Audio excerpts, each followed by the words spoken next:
Rekindling our fire. Let's start it up. All right. So to begin, everybody know what this is? COVID. So this kind of wrecked us, huh? I mean, I've spoken to so many people that actually have left the field. Do you guys know anybody who's left the field? Yeah, we all do, right? So COVID it was just such a knockout, but some interesting things occurred with COVID. So here's a cute picture for us. When you forgot e-learning starts at 8:15 sharp. Right, so we had some experiences that were pretty dramatic and some that were fun, right? So this presentation, Rekindling Our Fire, we gotta have some fun, right? Because we've gone through some hellish experience so far. So we gotta bring it back to the fun. And for me, that is partly, life is good. So we've been going through years where, we mentioned COVID, but there's all sorts of crazy cultural stuff that's been going on, right, in our country?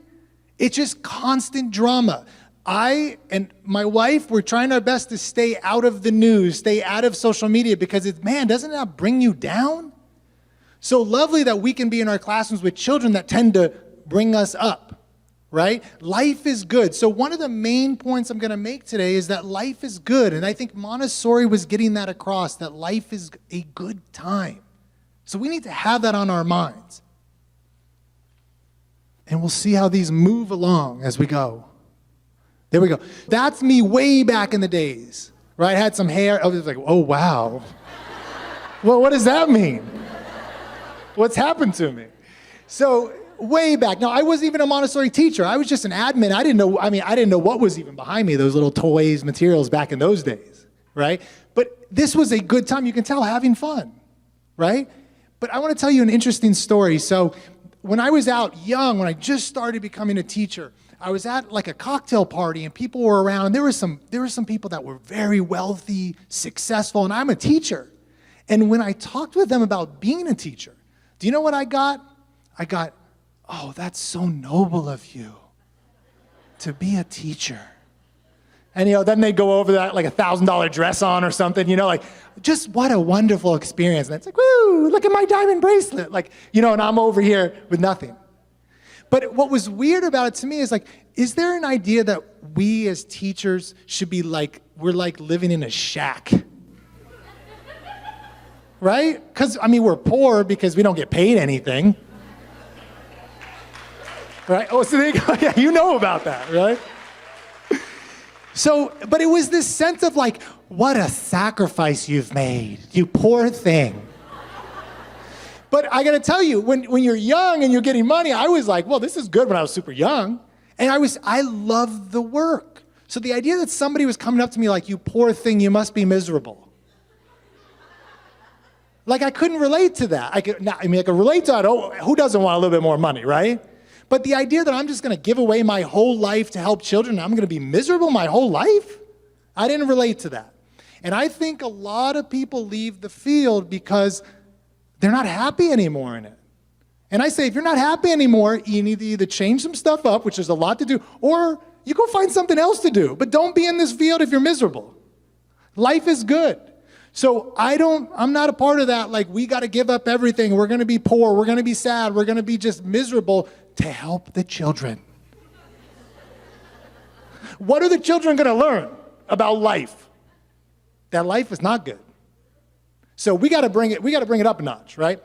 So, and Maria Montessori was all about this. Okay, so here's a quote. I'm going to be throwing out a lot of quotes by Maria Montessori. I think somebody mentioned up here that Maria Montessori really says it better than on any of us, and I agree. So a lot of my presentation's about Maria Montessori speaking.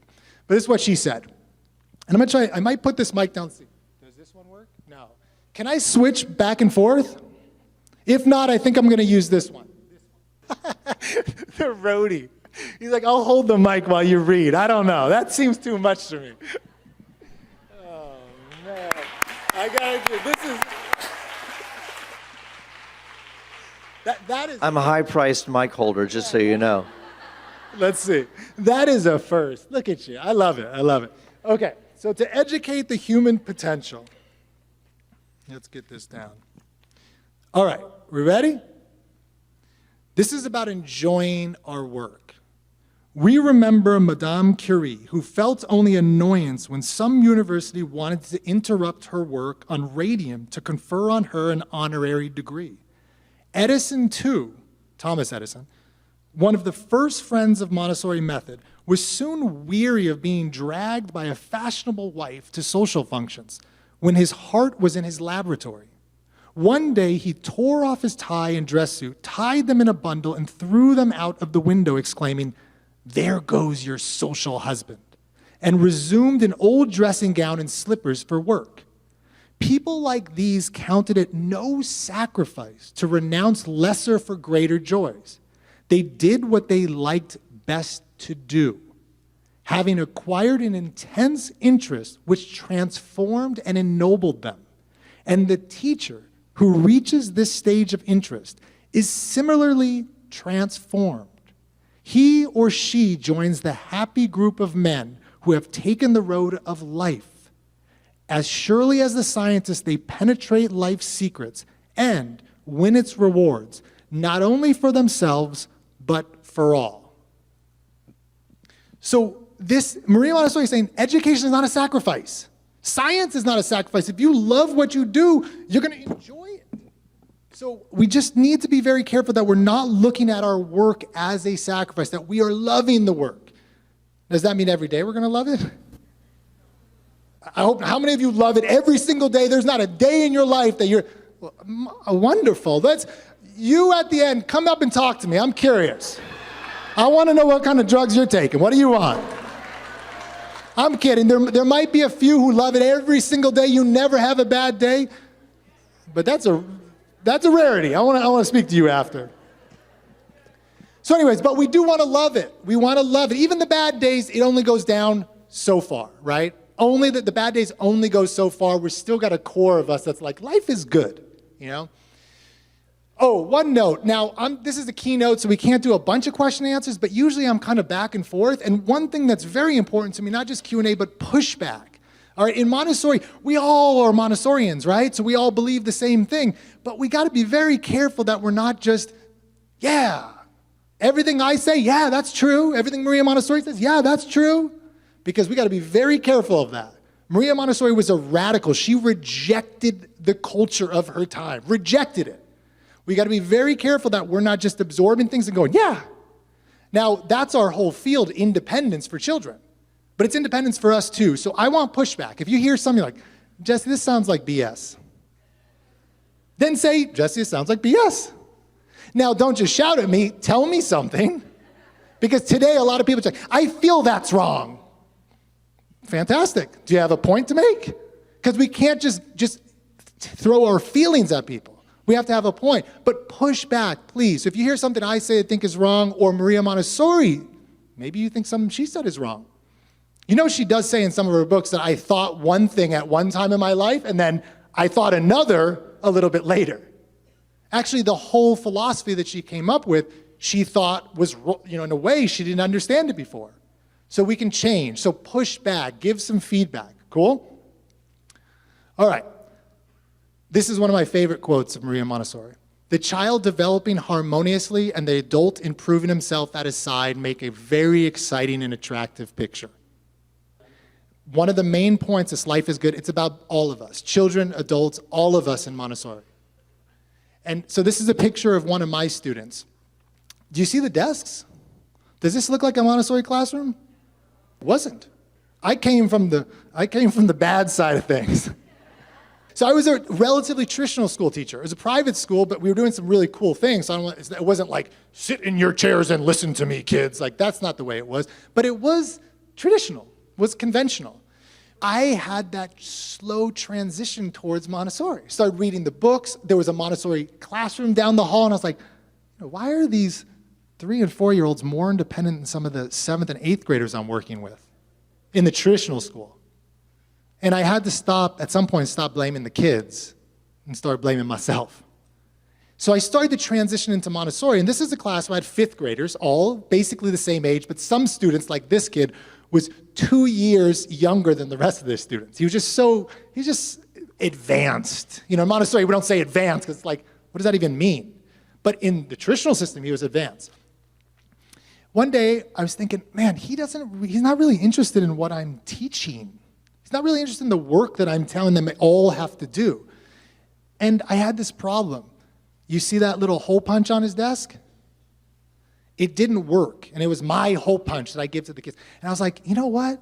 This kid, he's a bright kid. I can't figure this hole punch out. I don't have the time. So I said, you know what, Andrew, I got this hole punch. This is the Montessorian in me, the growing. I can't fix it. You think you want to go at it? This kid's eyes lit up like, oh, me? He took this thing, and you could see the concentration on this guy's face. He fixed my hole punch, or the class hole punch, as I start to redo the terminology. And this was a moment of growth for Andrew, but also of growth for me. Before this, with other things as well, it's like I've got to control everything. I've got to fix everything. I've got to do everything because I'm the teacher. But as we know, that's not the case. We're all learning, we're all growing. Andrew taught me something here, and we both grew at the same time. So this is that life is good. It was one of those moments where life is good. I don't have to carry all this baggage. This is a teacher I once knew in San Francisco. I love this because you could just see the joy on everybody's face. Life is good. So for a moment, I want you to think, is there a moment when you started to develop as a Montessorian where just all kind of like, life is good? You were with a child, maybe a couple children, and it just was this moment where it's just, man, life is good. How many of you have a moment like that you can think of? Yeah, I hope so. And if one doesn't come to mind immediately, this is the type of work we want to do. Sit down and go, what is one of those moments? Because we need to have those moments in the reservoir so when things go bad, oh man, life is good. Life isn't so bad. So have those moments. So one point, Rekindling on our fire, it's going to be 3 parts today. One of them is, this is a good time. And this is what we got, guys. Whatever comes at us, this is what we got. Life is good. So that's one point I think underlined, and Maria Montessori had that sense, that this is a good world we're in. We're having a good time. There's going to be bad stuff that occurs, but life is good. Second point, learning is a joy. Now, we know with the children that learning is a joy, right? In the right environment, right? In the right environment. And this is a little girl looking up at a bookshelf. I mean, I love the look on her face. This is excitement. Actually, I was with my wife last night, and I was reading a book. How many of you know Isaac Asimov, Foundation series? So very few. Look, see, the old schoolers know. They're like, yeah, Isaac. So this is like a genius level in terms of science, but he wrote this book, and I had been learning in the past years just how big our universe is. So I was talking to my wife about it, and you can't really visualize. It's hard. So I said, you know what? I bet you somebody on YouTube created something. So I just looked up the universe. How big is the universe? And there's this video that takes you from like ground level all the way out. Highly recommend you just Google that on YouTube. It's insane how big the universe is. And we had that moment that it's a joy to learn this. And you could see it visually. So this moment. But that's the look on her face, like, oh my gosh, all these books? And Maria Montessori talks about it. And we know, by the way, that reading takes work. It's a joy, but it takes work. What is she using there, guys? I just want to test that to make sure you know we're at the right conference. Okay, sandpaper letters. I was listening to some podcast episode on reading, and they're like, in the 1950s, nobody really knew how reading works. In the 1950s, nobody really knows how reading works. Maria Montessori figured things out a lot earlier than that. People seem to not yet know who Maria Montessori is, or that phonetics actually works to help children. But besides that, reading is such a joy. So I want to get Maria Montessori to talk about this. The great discovery, this great emotion, one of the most wonderful feelings humankind can have. She's talking about reading. I'm going to need my holder real quick. Thank you so much. So this one's from 1913 Rome Lectures. This great discovery, this great emotion is one of the most wonderful feelings humankind can have. Adults will perhaps someday recollect this marvelous fact when, for the first time, they understood that written words told a story. The following happened in the school. While the children were beginning to learn to read, one of the boys came to the school with a folded piece of paper which he had kept in his smock, like an overcoat kind of thing. He called a dear friend and said, "Listen, you wouldn't believe it, but there's a story in this." And he read it to him. The other was filled with great wonder. "How," said he, "can there be a story there?" He in turn hunted secretly among the books at home to see if he could find a story. And having found one, he tore out the page, folded it, and he too carried it to the school. Without the teacher's knowledge, it came about that every child carried hidden in their clothes pages torn from books. Thank you. Yeah. I mean, you guys, so we forget because we read. It's so simple. We get a book, we read it. But imagine that first time you realize that these things, they tell stories. And the reason they're able to do it, as Montessori's getting at there, is because they learn to read in the classroom phonetically. They can, oh my God, I could find a story in here. Versus the cat in the hat. And just like repeating what your teacher says. And then when you come to a new word in traditional school, you don't know what you're doing. You're bored. This is not learning is a joy. This is boredom. And as many of you know, this can affect your self-esteem because when you're called on to read and you don't know how to read, I never taught myself how to read like these kids in Montessori. So we're going away from this false sense of what learning is. It's not really learning, it's parroting, right? In traditional school and conventional school. To learning is a joy. And you guys in the classroom, this is what you do. Every day you help children to find that learning really is a joy. And it can be for us too. And that's the point I really want to emphasize. This is reigniting our fire.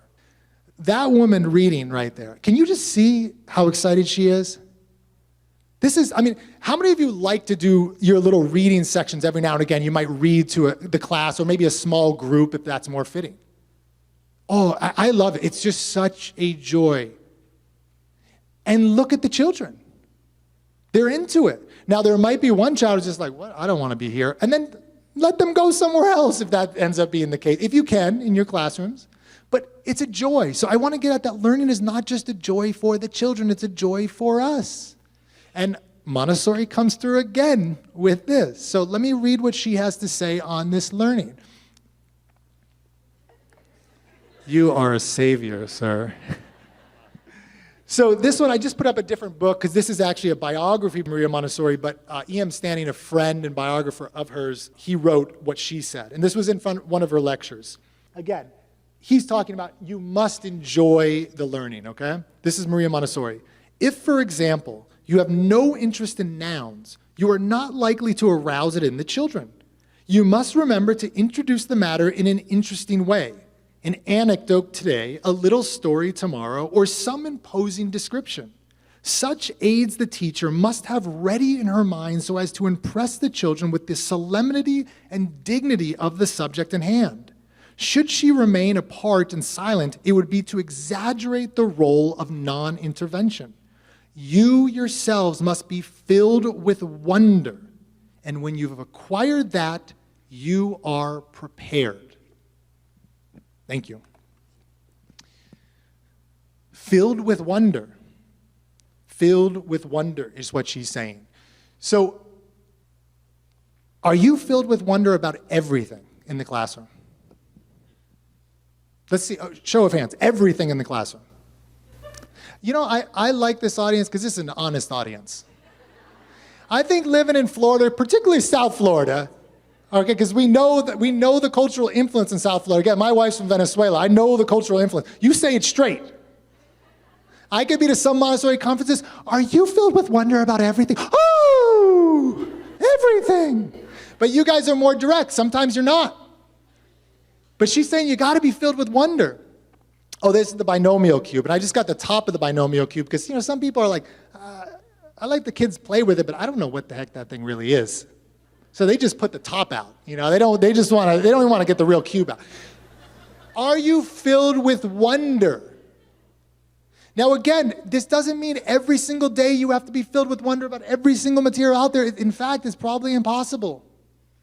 But if you are introducing a material to a child and you can't stand that material, what are you doing? What are you doing? Hold off. I really mean it, hold off. Go fall in love with that material. Because if you're miserable about that material and you're like, I'm going to show you the best material. These kids, they can read through this. Be filled with wonder. And if you're not, find out how. Find out how. There were things that I sure was not filled with wonder, and then I call up somebody that is actually filled with wonder. Can you explain this to me? And somehow you absorb their excitement. You know, if they know how to teach something, you know. But find somebody to help you out if you can't. So this is an example. So after all the years building schools, like when I left the organization to start Montessori education, when I left the organization, I think we had 14 schools. There was one in San Francisco, there was one in New York, there was a bunch in Southern California. And I left, and at this point I've gone back in time. So my wife and I started a little schoolhouse of our own. So we got an acre north of here in Stewart. So now we have our own little schoolhouse. And I'm going to give you this example of learning is a joy because, so it was around Halloween, and we don't go all out on Halloween, but we do like how can we integrate some learning with this holiday? So I had found this skeleton that's like really an anatomically correct skeleton. And my wife had some cards. So parts of a skeleton, parts of the human body. So the kids were learning it. And my wife had this book out that was kind of for her, and it's just a really cool book. And she was looking at the anatomy of a bee. And she realized that a bee down here has a tibia. How many of you knew that a bee had a tibia? Some of you, elementary, once you're teaching elementary, you probably know that a bee has a tibia. But us, mainly in the CASA classroom, But my wife had seen, she's like, oh my gosh, a bee has a tibia? So we have a tibia and a bee has a tibia? It's just this like, wow. Now, somebody could come up and go, you didn't know that a bee had a tibia? And you know what I say about those people? Hush, hush. And I mean, ignore them, or you just don't deal with the haters. Yeah, I didn't know a bee had a tibia. I'm excited about it. And I want us to get in that feeling like a child. It would be like a teacher saying to a child, which I know there are teachers out there, you didn't know that a bee had a tibia? To a child. Would you ever say that? So why do we do it to each other? Stop it. We didn't know. It's exciting. Learning is a joy. This one, from a school here, Eliana, 5 years old, she did that, 5-year-old. I couldn't do that at 25. I'm dead serious. Now, you know, again, we're in South Florida. I was talking to somebody earlier and I said, you know, most people think of Florida, there's just old white people in Florida, right? That's what Florida is. They don't know that there is a Miami in the South Florida. They've skipped over the whole part of the state. So I say that because you all know South America, a lot of you know what the countries are. I didn't know the countries at 25. I only knew the countries because of Montessori, because I started to get interested in it. How many of you know every country in Africa? Yeah, you see? So everybody's like, you didn't know South American countries? What the, you know? But most of us didn't learn it because most of us didn't go to Montessori. So anyways, I'm noting this because I have a question for you. A child came up and saw this and said, is Brazil, see if it will come up, is Brazil the biggest country? Yes, yes, yeah, and of course, I bet you who's saying yes, you're either from Brazil or from South America. Because you're like, is Brazil? Yeah, of course, por supuesto. Well, yeah, in South America is the biggest country. That's like somebody said, well, is America the biggest country? Hell yeah, it's the biggest country. So is Brazil the biggest country in South America, in South Americans? What's the biggest country? Somebody said China. I heard Russia. Anything else? Somebody said Asia. That's not a country. But it's understandable. So it's Russia. And Russia, they seem to want to keep getting bigger and bigger, interestingly enough. But one of these things that's exciting is like, I didn't know this stuff. And it's exciting to start to learn about the world. What we need to do is go back to that childhood excitement with learning that usually gets kicked out of you when you're in conventional schooling, like it did to most of us. Why would I learn that unless I needed to learn it for a test? Unless my teacher asked me, what's the biggest country in the world? And then you have to study. So this is just excitement. I want to get back to learning as a joy, not just for the child, but also for us. Here's an example of new learning. This woman is Sandra Urlado. She's an AMI trainer in Canada. I should note, by the way, I know many are in AMS here, many, who knows, grandma taught them Montessori. I actually don't care. AMI, AMS, whatever. If you're good with children, you're good with me. That's my feeling. All right? So this woman is Sandra Urlado. She's in Toronto. Renilde Montessori started an organization up there, and that's a granddaughter of Maria Montessori. She's no longer with us. But Sandra took over her work up there in Toronto, and I had her on my podcast, and she shared a story about a person that was in her training. And I want to share this. This is about learning as a joy. So this is going to be some audio. Hopefully it comes through. And if I can give one more example, today in my course, I presented the beginning of the fraction work. Because yes, we do fraction work with little children between 3 and 6 years old, because we do it again in a very sensorial, using manipulatives, really physical activity. And I had one of the adult students weep openly in class when she saw that presentation. And I asked her why she was weeping. And she said, because I have been scared of fractions my whole life. And I felt I never understood it in school. I had to study really, really hard for my tests and my exams. And I didn't know what I was doing before the test, and I didn't know what I was doing after the test. But during your presentation today, I actually understood fractions for the first time in almost 30 years of my life. And that's because it's evident. The information reveals the magic of numeracy. And most of us thought, I think math was sorcery for the most part. We didn't get it. It was like witchcraft, what's going on, right? And our Montessori children don't have to worry about that. They see it. They can prove it to themselves. All right. Math.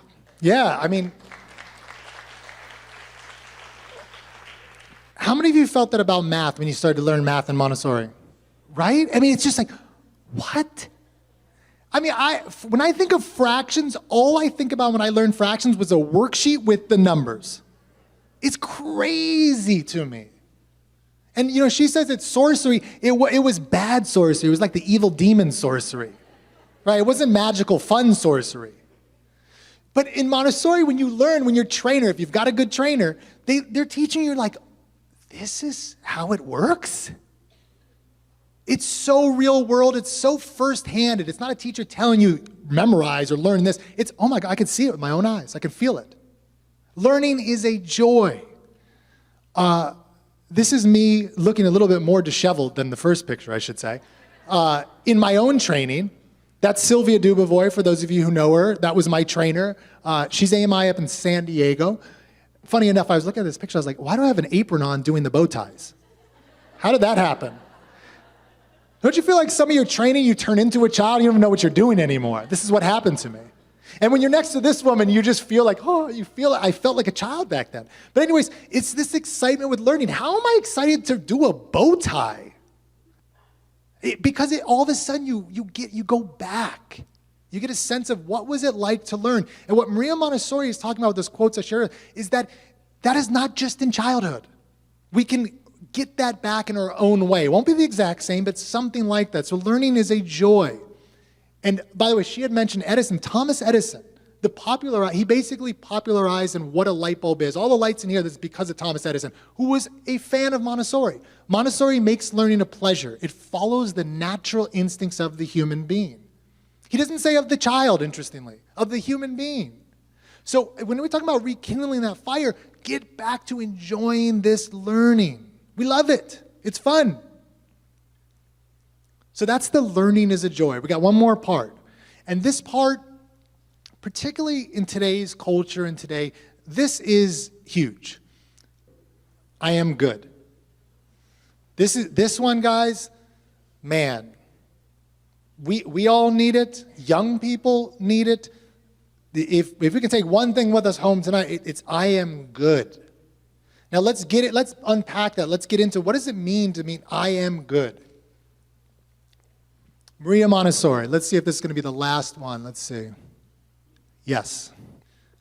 All right. Before me, a 4-year-old girl with every indication of the deepest attention was putting cylinders of various dimensions into a wooden frame.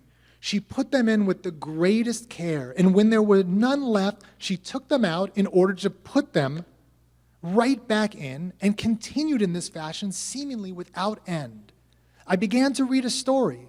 When she had repeated her little task more than 14 times, I sat down at the piano and invited the other children to sing.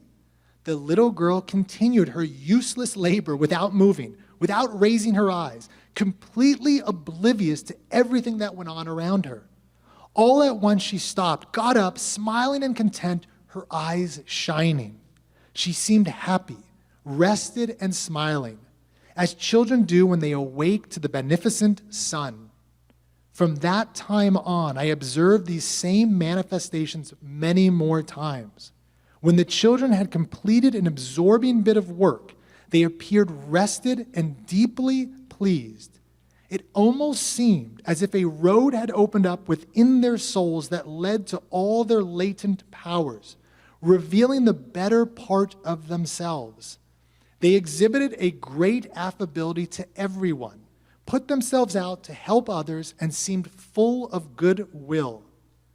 Then it would happen that one of them would quietly approach the teacher and whisper to her, as if confiding a great secret, "I'm a good boy." Thank you, sir. I'm a good boy. So the child feels that. But how many of us feel, I'm a good boy, or I'm a good girl, or I'm a good man, I'm a good woman? How many of us today, particularly in American culture, are at each other's necks? And then what do you feel? Because somebody's like, oh, you've got this wrong about you. You're doing this wrong. It's just constant at you. And it's eating away at many people's souls.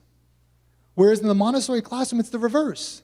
As Montessori talks about time and again, what are we doing? We're helping the child to develop their self. Their self. And we as a culture need to really be thinking about, we need to get back to I am good. So I've got the girl down there in the corner, but let's, for a moment, I want to think about us. So I've got this example. She's on Instagram, Montessori Toddler. I think I follow 2 Montessori things on Instagram. I'm not on Instagram a lot, but she's wonderful. This is one of her old posts. So let me see if I can read this. Montessori confession time. My assistant had observed that the environment was very loud with children and adults. I went home and really thought about this. The children are all working, but yes, they are loud. I realized that I was being loud myself. Came in the next day, spoke to the assistants, and regrouped. Instantly, the environment changed. I remembered not only is it the prepared environment that's important, the prepared adult is essential. Now, I want you to think how this woman's been in it many, many years. So she saw something wrong in the classroom, and what did she didn't go, oh my, look at these kids, they're so loud. Will you be quiet, be quiet, be quiet? And crazy enough, I remember saying some of that in old school, conventional school. It irks me to think about it, but it's the reality. She had been so experienced that she said, maybe it's me. And she went home. So you can still feel I am good, and there's something that you did wrong. Do you guys get that? There's a deep sense of I am good that allows for being wrong in particulars. It doesn't mean go out and, kill somebody. I mean, we want to have, there's limits. But it does mean that, oh my gosh, I'm being loud in the classroom. And you can still be good. And then there's the additional feeling of, if you manage to recognize that, that feels good. Because you go in and you go, oh my gosh, I'm going to talk a little bit lower now. And then the classroom responds. And then it's a good feeling, right? So let me give you a sense of this woman's classroom, by the way, Claudia Alvarez.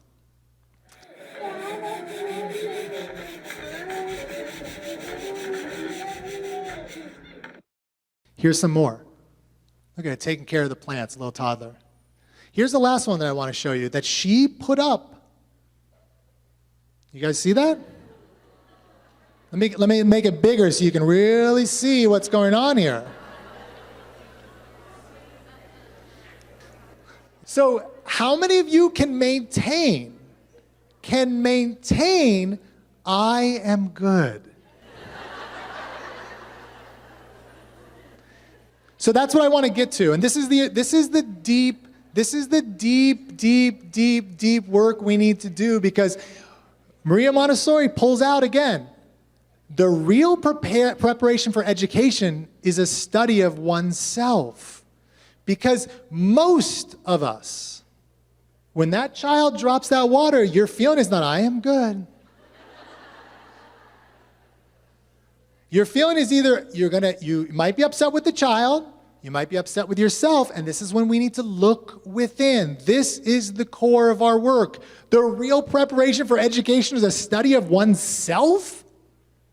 But we spent a year learning about materials. How much time do we spend learning about ourselves? I gave you those two examples. For Sandra's student, she broke down crying. I can tell you, I'm just going to tell you bluntly, I had some nights that I had to really look within, and I was crying. But it wasn't of joy. And I can tell you, if you're 30 years old and you're crying about learning math, it's not just of joy. It's questioning ourselves. Right? And if you're not questioning yourself in Montessori, you need to do some work. So we are not always going to be feeling our best. Just like we're in Montessori, so it's possible you might feel stupid at moments. Has anybody ever felt stupid in the classroom? This is a safe place. Nobody's going to attack you. Say, I know you were stupid. This is a quote from Montessori again. When taking the children out for a walk, these teachers found it difficult not to feel resentful when the children taught them the names of every kind of automobile to the disclosure of their own ignorance. We weren't raised to feel good when somebody knows so much more than us. These are human emotions. Worried, you ever felt worried in the classroom? Oh man, what's this parent going to think that this child hasn't learned her numbers yet? Feeling down, right? Sometimes we're going to feel down. These are human emotions. You can still feel, I am good, but feel these emotions too and not try to push them away. Angry. How many of you have ever felt angry in the classroom? There's like 3 or 4 people. Yeah, the rest of you, happiness, nonstop. It's amazing. Oh, that's good. Me too, all the time. Happiness. Well, the thing is with anger, we're all going to feel anger. Let's see if we can get this, because the next one coming up is going to be really fascinating. Oh, there we go. This is Maria Montessori. I have myself sometimes been too severe with a child. Has everybody seen this quote? Yeah, everybody's like, oh, thank God now, you know? Because Maria, I mean, this is one of the only quotes I've ever seen of Maria Montessori say something like this. She's one of us. We need to understand that these are human emotions, guys, okay? You can get angry. So these are emotions that we are all going to feel. Now, if you're constantly angry, again, look within. I got to be honest, I don't get angry that often. Sometimes I do still, but it's 20 years, a lot of work, right? So I don't want to pretend that I'm angry, because I'm not. But I remember being angry, and every now and again it can still happen. These are human emotions. Exhausted. Yeah, I mean, well, if whoever was talking about, you know, they're happy all the time, are you never exhausted? Yeah, then it's certainly drugs if you are never exhausted, right? Because, I mean, especially going through COVID, if you made it through COVID and you were never exhausted, oh my, I want to meet that person. Anxious, right? And anxious is a big one. I want to note this one. This is, hopefully many of you know Kobe Bryant. I just want to know that these are human emotions. It's not about Montessori. It's not about me. It's not about Maria Montessori. It's about human beings. We all feel these emotions. This is what Kobe Bryant said. Again, probably one of the best basketball players of all time. This is his statement. I have self-doubt. I have insecurity. I have fear of failure. I have nights when I show up at the arena and I'm like, my back hurts, my feet hurt, my knees hurt. I don't have it. I just want to chill. We all have self-doubt. You don't deny it, but you also don't capitulate to it. You embrace it. You rise above it. You know, and to hear it from me, I have self-doubt every now and again. That's like, oh, you're hearing it from a random guy. You know, I mean, you guys know me in Montessori, but I'm not a superstar. This is a superstar. He said, I have self-doubt. It's a human emotion. If you push it away, it's going to bring problems. Embrace it. Rise above it. As Kobe Bryant, I mean, literally rising above it, right? And just like, that's the feeling, I am good. Just like that girl, Kobe Bryant can feel, I am good. I am good, like the little girl. This girl I want to share with, her name is Rhea. This is our little schoolhouse. I was walking out, Alessandra, my wife, she had to do something, so I came in the class and I said, Rhea, bring 9,999. She said, that is going to be heavy, but I'm strong. And she went and got it. That I'm strong, you know what that translates to? I am good. I'm good, right? So that's the feeling, and she's, I mean, this is a young girl. She was 4, oh, maybe 5 at the time. So she can feel it, I am good, and the rest of us need to feel it too. All of us, children, normal people like myself and you guys, Kobe Bryant all-stars. I am good. Don't let somebody bring you down. It's called self-esteem. Esteem of yourself. So nobody should be able to affect that. Even if we've got stuff we want to change inside, you can still have a deep sense of I am good. And if you don't have that, it's okay, but let's get to it. Because there were times when I didn't feel I am good. There were times I'm like, man, something's wrong. Some of us have that feeling. Work at it until you get to the point where I don't have that feeling anymore. I feel I am good. We need to have that. We need to work towards it. Those are the 3 parts. I'm almost out of time, so let's go quickly here. Are we missing anything? Did I cover everything about Montessori and getting excited? No way. There's no way I can cover everything. And one big thing I didn't cover, what are most of us feel that we're here for? Montessori talks about all the time. It's our mission. What are we after? Maybe peace? I didn't even talk about peace, and this is rekindling our fire. And the reason is because we need to first be at peace with ourselves before we talk about changing the world. So rekindling our fire, getting back to that passion in us, just like a little child. A little child in our classroom is not trying to change the world. They're just trying to enjoy the learning. Start with that. Start with this life is good. Enjoy the learning. Here's Maria Montessori talking about this, and I added a little something. But within the child and adult, that's my addition, lies the fate of the future. Because it is within the child, but if we are a big mess and we're not getting better at it, guess what the child's going to become? Most likely a mess too. So we got to be careful. So what I'm going to do really quickly is I've got a handout for you guys. That's it. I'm going to hand it out to you. I got 1 point after it. So I'm just going to run it back.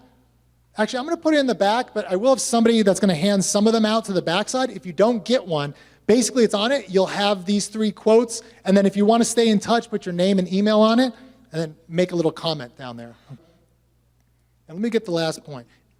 If it's not COVID, it will be something else. Do you guys get that point? If it's not COVID, it will be something else. So we need to have the mindset of Rhea.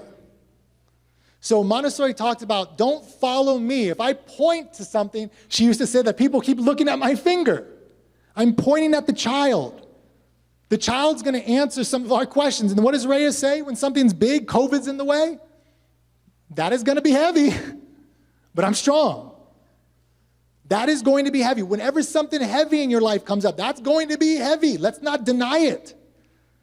Let's not, COVID's nothing. I can handle that. I don't want the nonsense feel, but you say, ooh, this is heavy. This is heavy stuff. But I'm strong.